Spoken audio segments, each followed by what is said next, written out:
Hi, I'm Daniel. I'm DK. And you're watching Gear65, the weekly gadget review show, episode number 32. And this week we are taking a look at the HP Mini 110. So this is the HP Mini 110. This is HP's second generation netbook in their One series. Right. This is actually the third series of netbooks they have. Third series of netbooks they have. The first one wasn't really that fantastic. Yeah, the first one, the 213 was running on Vista. Yeah, this is running Vista. Yeah. Okay, there are some memories that we don't want to remember. Yes. So this is the HP Mini 110. Now, so let me just talk to you a little bit about overall, right, what HP has done with this machine. Right. So the original HP Mini 1000 was a lot sleeker, which is right here, right? Yep. It's a lot sleeker and really one of the sleekest model on the market at that time. I think it's still the sleekest. It's still one of the sleekest and most comfortable to hold. But as a result, the HP Mini 1000 was slightly more expensive than the rest. Right, I think it's around 899. 899, yeah, Singapore dollars. So, what they have actually decided to do with the 110 is that they decided to be super targeted. So they went to find out, who are the users that use the HP Minis, and what are the features that they actually use, what are the features that they don't use. Take out as much as they can without, affecting too many customers to reduce the cost. Yeah, but put in features that people actually want. Alright, so let me just show you some of the changes in the HP Mini, some of the additions in the HP Mini 110. Okay, the first one, let's go to this side of the ports and let's let it focus. Right, the first thing that you'll notice, VGA port is right now built in. Yes. No more port replicator. Which you cannot find at Tata anyway. Yeah, it's kind of true, isn't it? Yeah, you can't find all these accessories very easily. I think you can only get through online. Yeah, you can get it online. So in Singapore, right? So yeah, so this is the VGA port is now built in. Yes. Right? Ethernet jack right now is exposed. Used to be under rubber cap. Some people actually didn't even know the Ethernet port is there. Nobody can find it. Yeah, so it might be a good thing, right? Because it's but too ugly. Yeah, I guess. But I guess a lot of people actually use the Ethernet jack, so they kind of added it in. True. Now it's a 5-in-1 card reader instead of just SD and MMC. Yeah, now it's SD, MMC, memory stick as well as XD and memory stick Pro. Right, so it's a 5-in-1 card reader.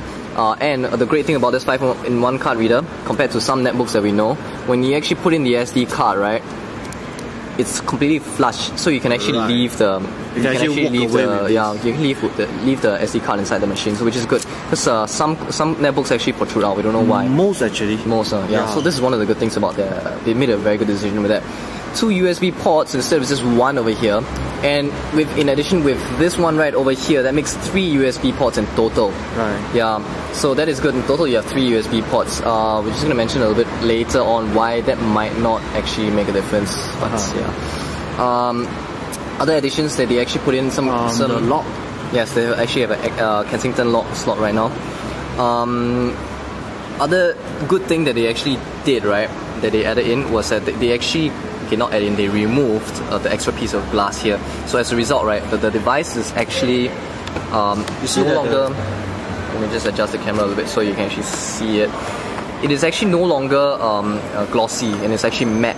So that means there's no fingerprints, as well as doesn't reflect you don't see a mirror of your face on that thing lah. Yeah. And also the screen actually indent a bit, so that when it's closed, right, you don't touch the keyboard and you won't get print of the keyboard. So let's compare it with the HP Mini 1000.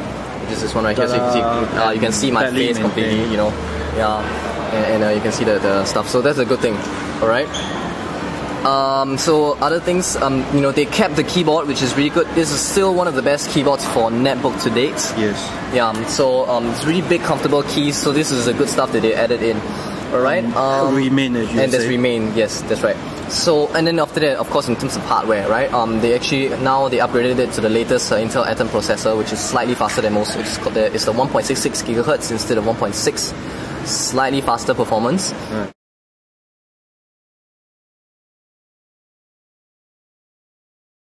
Alright, also you now have an option to go with a so-called HD monitor. So the display, right, they will upgrade to 1300 something resolution instead of 1024. So better display. The normal one that you buy on the shelf right now is still not the HD one, but there is an HD option. Which I don't know why anyone would want that. The HD one? Yes. Why? It's good. But the processor is not that powerful. Oh no, but that's different. You see, okay. Well, the one that comes with the HD display also comes with a Broadcom HD decoder. Ah, okay, that makes sense. So they add in a HD hardware decoder along with the HD display so that you can watch HD without taxing on the Intel Atom processor. And at the same time, right, the things get a little smaller, so you have more real estate. Surfing the web, you actually see more of the web. So it's actually good. It's very good, yeah. Right, but the option is currently not out yet. Right now, if you buy it in shops in Singapore, it's just this typical model right now. So those are the stuff that they added in, which is good. Now let's talk about the things that they remove because they feel that customers don't use it. Number one, the first one, the less important one, they took out the touchpad button. Right. So basically it's a button that you press on and off to switch on and off the touchpad. Touchpad. But the idea is so that you can type without touching the touchpad. You don't really need it because the touchpad is very small, you won't accidentally touch it. Yeah, but since you remove it, why don't you extend the touchpad? I don't know why. So that's one of the things. The second thing that they took out is Bluetooth. There's no Bluetooth on this machine. I don't understand why, but there's no Bluetooth on. It's a stupid move. Yeah. I would say this is the only... I can kind of understand why HP did it, right? Because not many people use Bluetooth all the time. So the idea is this, right? If you buy in Singapore right now, $6.99 Singapore dollars in the shop, right? It will come with a USB Bluetooth dongle, a micro one. So basically, when you plug it in, it will be somewhat flush. But that's why, as a result, you lose one USB port. Right, but this is the only netbook in the market that doesn't come with Bluetooth. Yeah, I don't understand why. So yeah. So that's one of the things that you might want to consider when it comes to deciding with the HP Mini. That is the thing that they lack, right? I think that's about it. Those are the, physically, those are the things that they changed the battery? Oh yes, correct. They changed the battery. So they changed the battery to lithium-ion battery, which is basically, in other words, in English, it's bigger. So if I plug out this battery right here, it's bigger and it's cheaper. That makes sense. It's bigger and cheaper. So this is the old battery. This is a new one. It's a lot heavier, lah. Yeah. So it's cheaper in the sense that when you upgrade it to a 6-cell battery, it will not be that ugly anymore, lah. But but that's the reason why it's become thicker. Yeah. So and that is the other thing. It's gone thicker. Alright, so the machine is now thicker on the edge compared to the HP Mini 1000. It's really, So, now that you know, right, what are the good things about it and the bad things about it? The bad things is it's kind of thick on this side. Yeah. Alright, I've been using it for a few weeks and I actually like it. I actually like it a lot. It's not a bad machine at all. The keyboard is comfortable and even though it's thicker, it's still, the design is still quite smooth and somewhat sleek. Well, so it's still comfortable to hold. Sorry, I would say that it's thicker compared to the 1000, but compared to the rest of the netbook around, right, it's still normal. It's still about the same, And also, even though it's added weight and added stuff like that, because of they remove weight in other places as well. So the weight is actually about the same as the HP Mini 1000.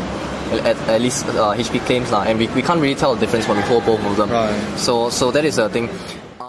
But like we always say, when it comes to netbooks, it's all about how it stands out from the other netbooks in the market. Because being a great netbook, and the HP Mini 110 is a great netbook, it's actually no longer enough. It has to be better than the other netbooks for you to buy it instead, correct?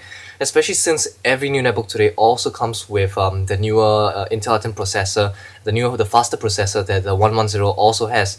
The thing that made the older HP Mini 1000 better than the others back then was that it was actually a super sleek machine. But since the 110 is no longer as sleek as curvy, it's lost that edge that other guys like Lenovo and their newer SNS2, which we reviewed a few weeks ago, has on the other hand gained.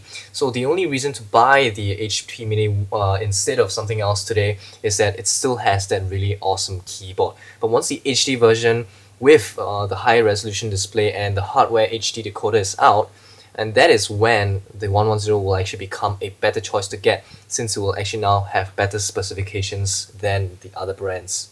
So one thing that I want to say though that they added in is that the HP Mini 110 actually comes with the Roxio Back on Track backup software, which is compared to most other netbooks, right? It's slightly better It's actually more full. They give more software. There's better software and they also have a syncable software, which is basically an application that actually allows you to sync your contents in the netbook with something else, with a desktop computer. Though in order for you to sync it with another machine, you need another copy of syncables on your machine. Which is not provided. Which you can find it online. There's a link to it, but it costs $20. Okay, I'm just saying. So there are some benefits with the HP in the end, right? Which is in terms of software and probably because the reputation that HP has. But other than that, you might find that the Lenovo's and the MSI's and the upcoming Samsung, even the Samsung, right, might actually be slightly better in terms of design. All right. So this is the HP Mini 110. You can find it at 699 Singapore dollars with a Bluetooth dongle. Alright, and if you want to email us, Gear65 at tech65.org. Our website is www.tech65.org. I'm Daniel. I'm DK.